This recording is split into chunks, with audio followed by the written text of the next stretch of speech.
There is something very strange happening in cities that were once seen as symbols of success. The office buildings that used to be lit up all night now have many floors vacant. The streets that used to be crowded with people during rush hour are now strangely quiet. Some stores close earlier while more and more apartments are being put up for sale or rent. The puzzling thing is that the population of the United States and Europe hasn't significantly decreased. So, where have the people who used to live here gone? Are cities gradually losing their appeal, or are we witnessing a much larger change, a silent shift powerful enough to rewrite how millions of people choose where to live and build their futures? In today's video, we will decode the phenomenon many are calling the Great Return and explore why it is changing the landscape of cities across the United States and Europe. Before going any further, there is a very common misunderstanding that we need to clarify right from the start. When hearing the phrase the Great Return, many people immediately envision a mass exodus from America or Europe as if the major cities are being abandoned. But the truth is quite different. What is happening is not that millions of people are leaving their countries all at once, but rather that more and more people are actively leaving the megacities to seek out smaller cities, suburbs, or places that offer a better balance between work and life. In other words, they are not giving up on America or Europe. They are just changing the way they want to live. And that seemingly small difference is the key to understanding the entire story behind this phenomenon. Interestingly, many cities considered symbols of success still possess strong economies, modern infrastructure, and countless job opportunities. However, the paradox lies in the fact that the more developed these places become, the more they make people question, are we enjoying the fruits of life or just chasing after them? There was a statistic that surprised many experts. After the pandemic, the flow of population movement in the USA was not primarily directed abroad, but rather from crowded urban areas to regions with lower costs and more spacious living conditions. It's like a river, not disappearing, but quietly changing its course. And sometimes, it is those quiet changes that have the greatest impact. Perhaps what makes many people feel the most regret is not the loss of residents in the cities, but the sense that an era is gradually coming to an end. There was a time when simply owning a small apartment in Manhattan, central London, or Paris was considered a symbol of success. Today, that definition is no longer absolute. For many families, success can simply mean having an extra yard for the children to play in, reducing an hour of traffic each day, or having enough time to have dinner with loved ones. It may sound ordinary, but millions of ordinary choices combined have created a trend powerful enough to change the demographic map of an entire region. If you also find this topic worth pondering, don't forget to like and subscribe to the channel to join us in more interesting stories like this. But the most thought-provoking thing is this. If cities are still wealthy, still creating millions of jobs, and still the center of the global economy, why are so many people changing their minds almost simultaneously? Surely the answer does not lie solely in housing prices or the cost of living. There is another factor that has quietly changed the way people perceive where they belong, and perhaps it is the true protagonist of the entire story. We will explore that in the next part. If you look more closely, you will notice something very interesting. The first thing that many people want to leave is not the city, it's not the job either, but it's the feeling of always having to run. Running to be on time for work, running to pay the rent, running between back-to-back meetings, running through each week with the hope of resting on the weekend, only to spend the entire weekend just recharging for a new cycle. Perhaps you have also experienced that feeling. A day passes by very quickly, but when you ask yourself if you truly enjoyed anything, the answer sometimes is just, I was very busy. That's a paradox of modern life. Technology helps us save time more than ever, but many people feel like they've never had less time. It is worth mentioning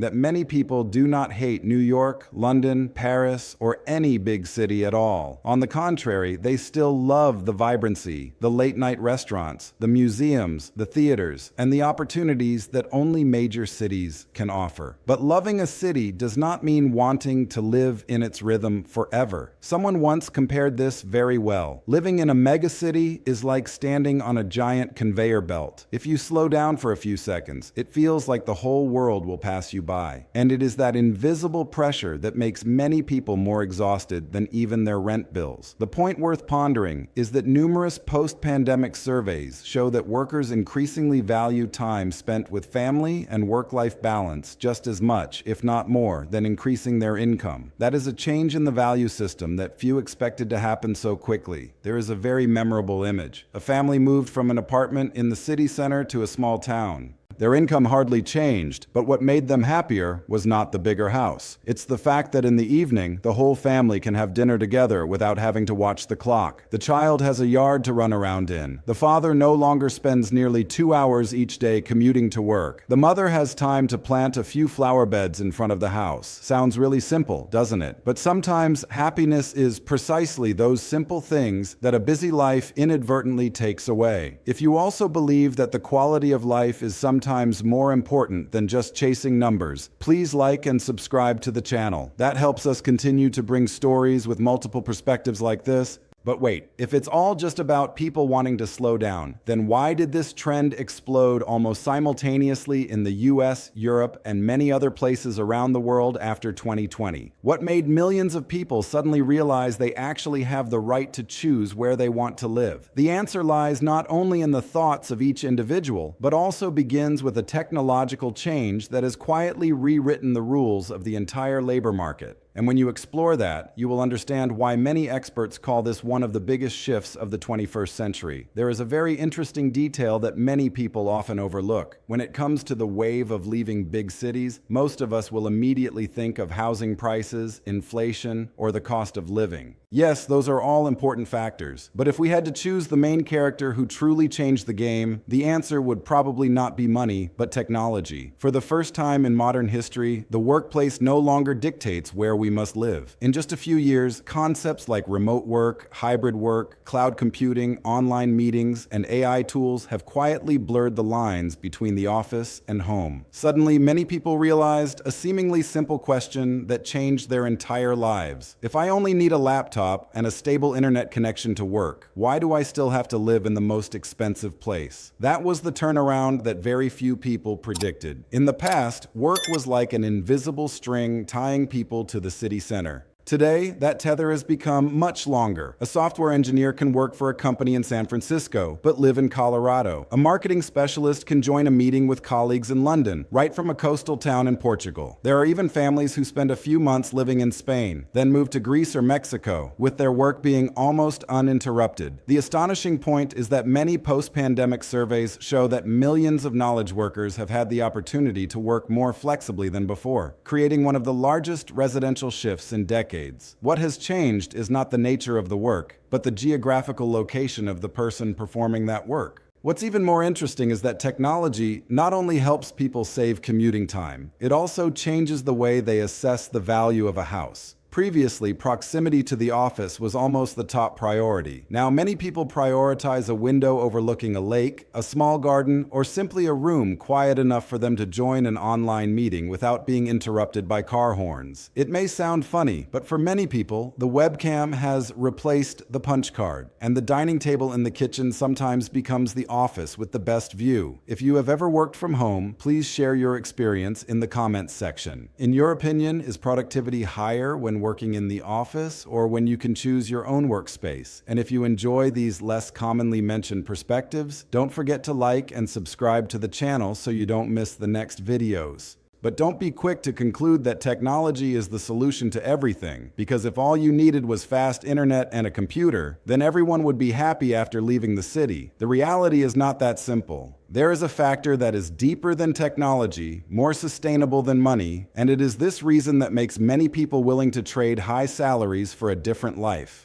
That is what we will explore together in the next section. If technology has opened the door for people to live anywhere, then the next question is, what are they really looking for? The answer will probably surprise many people. What people are really buying is not a bigger house, nor just a more affordable price. What they want to buy is a life where they feel truly alive. A house in the suburbs might have a small yard, a few trees, and a road with less honking, but its greatest value does not lie in the bricks or square meters, but in the very ordinary moments. A family dinner with everyone present, an afternoon cycling with the kids, or simply opening the window and listening to the birds instead of the engine noise. Someone once said very well, "A house is just a place to live, but life is what deserves investment." Perhaps that is the changing mindset of many people. Interestingly, in the past, people would often ask where a house was located. Today, more and more people are asking, what is life like there? That is a significant change in how people define success. Many surveys on quality of life show that factors such as time spent with family, mental health, green spaces, and a sense of community connection are increasingly valued when choosing a place to live. The turning point lies in the fact that for many people, an hour not spent sitting in traffic each day is more valuable than an apartment with a beautiful view in the city center. It sounds simple, but if you add it up 5 days a week, 50 weeks a year, that's hundreds of hours returned to life. It's like finding a time account that they didn't even know they were losing before. There is quite an interesting story that many people share after moving away from megacities. When asked what made them happiest, very few mentioned the size of the house or the value of the property. Instead, they talk about being able to walk to their neighbor's house for a cup of coffee for the first time in years, taking their children to the park without having to schedule it in advance, or seeing a starry sky at night. It sounds somewhat romantic, but sometimes happiness comes from the small things that our busy lives have made us forget. Of course, that doesn't mean big cities are no longer attractive. Each place has its own value, and the most important thing is that people today have more choices. If you're watching this, please share in the comments. If you could choose again, would you prefer an apartment right in the center or a quiet house in the suburbs? And if you enjoy discussions like this, don't forget to like and subscribe to the channel so we can continue exploring the exciting changes happening around the world.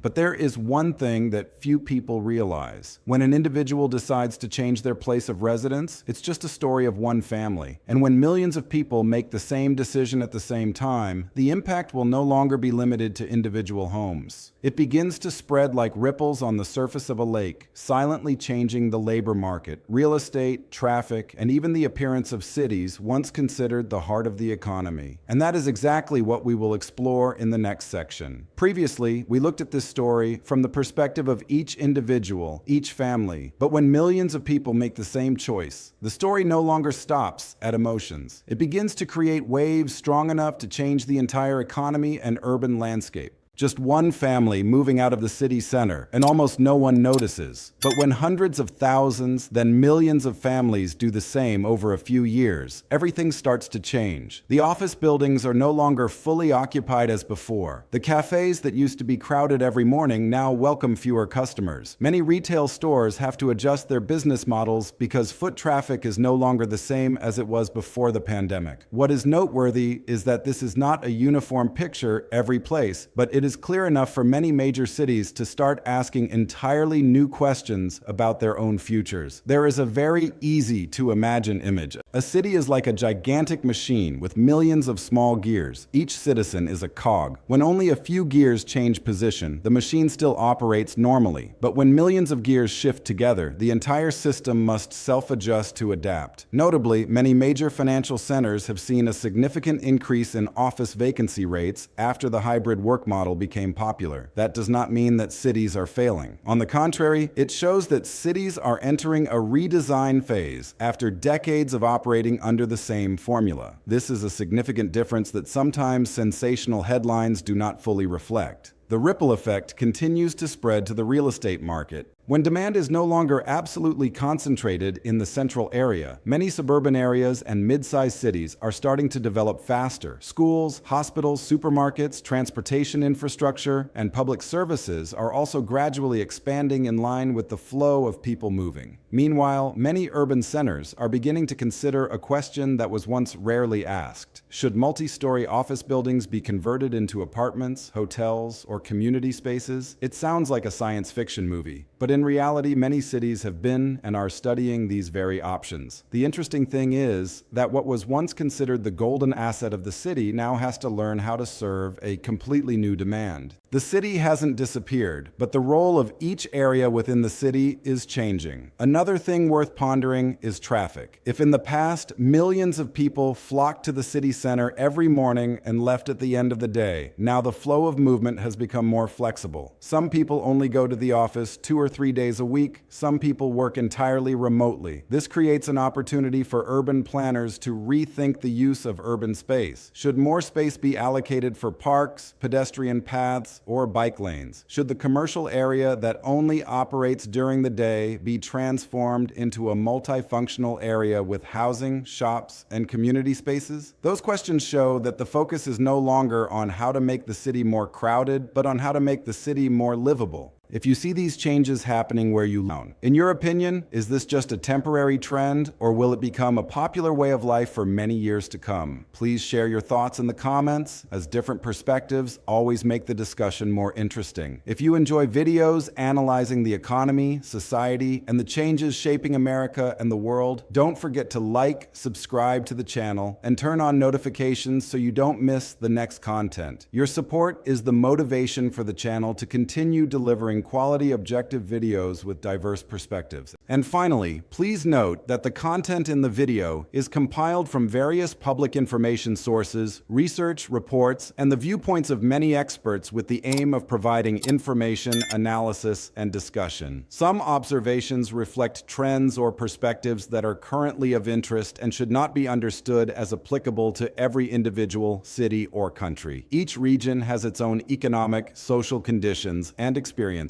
We always encourage viewers to consult multiple sources of information to gain a more comprehensive and balanced perspective. Thank you for taking the time to watch. See you in the next video.